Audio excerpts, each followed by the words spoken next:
नमस्कार दोस्तों, आज मैं आपके लिए लेके आई हूँ सांपदा माता की कहानी। तो आइए शुरू करते हैं। एक नल राजा था, उसके दमयंती नाम की रानी थी। एक दिन महल के नीचे एक बुढ़िया आई तो सांपदा माता का डोरा बांट रही थी और कहानी सुना रही थी। वहाँ पर बहुत भीड़ हो रही थी, सब औरतें डोरा ले रही थी। रानी ने ऊपर से देखा और दासी से बोली कि नीचे देखकर आ, किस चीज़ की भीड़ हो रही है।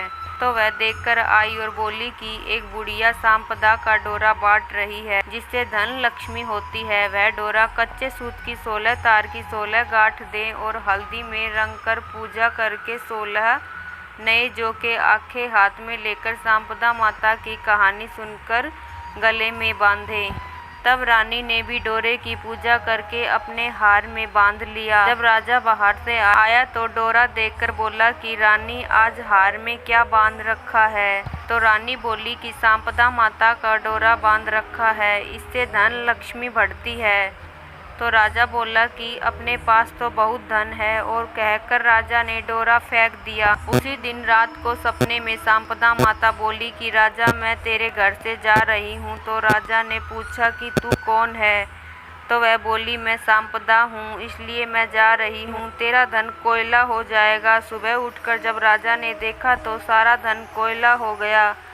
तब राजा बोला कि रानी, हम यहाँ पर एक ब्राह्मणी की लड़की को छोड़ देंगे, जो रोज यहाँ दिया जला देगी, पानी भरेगी, घर में झाड़ू करेगी और घर में बैठी रहेगी, और हम दूसरे गांव में जाकर रहेंगे। जब वह तालाब पर पहुँचे तो राजा ने वहाँ पर 2 तीतर रानी को लाकर दिए। तू इन्हें भून कर रख ले, मैं अभी नहा कर आता हूँ। रानी ने तीतर भून ली। तब दोनों खाने बैठे तो तीतर उड़ गए। तो राजा रानी अपनी बहन के यहाँ पहुँचे। बहन ने उन्हें पुराने घर में ठहरा दिया। राजा रानी बहन के घर में गए तो वहाँ बहन के सोने की बच्ची बछेड़ा पड़ा था। जमीन खा गई तो राजा रानी से बोला, यहाँ से चलो, नहीं तो अपने सिर चोरी लग जाएगी। और वहाँ से दोनों चले गए। वहाँ से राजा के दोस्त के गए तो उसने उन्हें पुराने महल में ठहरा दिया। वहाँ पर गए तो वहाँ 1.25 करोड़ का हार खुट्टी पर टंगा हुआ था और वहाँ पर मोर बना था। वह हार निगल गया। तब राजा रानी बोली कि यहाँ से भी चलो, नहीं तो अपने सिर हार की चोरी लग जाएगी। तो रानी बोली, किसी के घर जाने की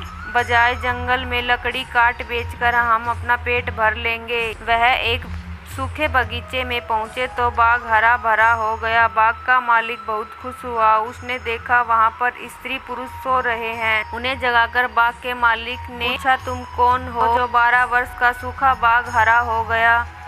तो राजा रानी ने कहा, हम मुसाफिर हैं, काम की खोज में आए हैं। और वे वहाँ पर नौकरी करने लगे। मालिन रानी से बोली कि तू सिर्फ फूल की माला बाजार में बेच आया कर। एक दिन बाग की मालिन कथा सुन रही थी और डोरा ले रही थी। रानी ने पूछने पर बताया कि वह सांपदा का डोरा है। रानी ने कथा सुनी और डोरा लिया। राजा ने अपनी पत्नी से पूछा कि यह डोरा किसका है। तो रानी बोली कि यह वही डोरा है जो आपने एक बार तोड़कर फेंक दिया था, उसी कारण सांपदा देवी हम पर नाराज है। रानी बोली, यदि सांपदा माँ सच्ची है तो फिर हमारे पहले जैसे दिन लौट आएंगे। उसी रात राजा को पहले की तरह संपन्न एक स्त्री कह रही थी, मैं जा रही हूँ। दूसरी कह रही थी, मैं वापिस आ रही हूँ। राजा ने दोनों के नाम पूछे तो आने वाली ने अपना नाम लक्ष्मी बताया और जाने वाली बोली कि मैं दरिद्रता हूँ। तो राजा ने पूछा कि मुझे पता कैसे चलेगा। तब सांपदा बोली कि जब कुएं में जल भरने जाएगा तो पहली बार जौ निकलेंगे, दूसरी बार में हल्दी की गांठ, तीसरी बार में कच्चा सूत निकलेगा। फिर रानी सांपदा माता का डोरा लेकर घर चली गई।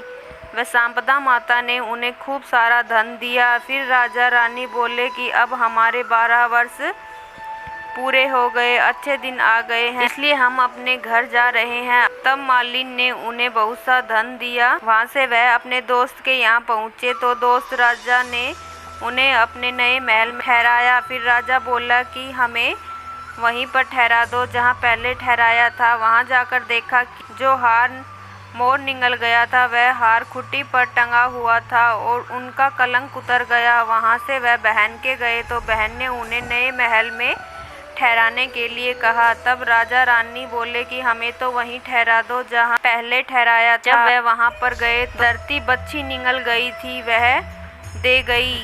तो राजा रानी से बोला कि अब हमारे अच्छे दिन आ गए हैं। वहाँ से राजा रानी सरोवर के किनारे पहुँचे तो दोनों तितर पड़े हैं। वे समझ गए कि वे वही तितर हैं जो उड़ गए थे। वहाँ से राजा रानी अपने महल की तरफ चले गए तो देखा कि जो दरवाजा टेढ़ा हो गया था वह ठीक हो गया। सोने की झारी आ गई, दातन हरी हो गई। जो ब्राह्मण की बेटी दीपक जलाने के लिए छोड़ गए थे उसको उन्होंने अपनी धर्म बेटी बना लिया। उसको बहुत सारा धन देकर उसका विवाह कर दिया और रानी ने संपदा माता का उज्जमन किया। 16 ब्राह्मणी जिमाई, 16 चीजें दी, हलवे पूड़ी की रसोई बनाई। हे संपदा माता, जैसा पहले राजा को दिया वैसा किसी को भी मत देना। जैसा राजा को बाद में दिया वैसा सबको देना। कहते सुनते हुकार भरते सारे परिवार को दियो। बाद में विनायक जी की कहानी भी कहें। वीडियो देखने के लिए धन्यवाद दोस्तों। यदि आपने मेरे चैनल को सब्सक्राइब नहीं किया है तो चैनल को सब्सक्राइब कर ले, जिससे आपको अगली वीडियो की नोटिफिकेशन मिल जाए। धन्यवाद दोस्तों।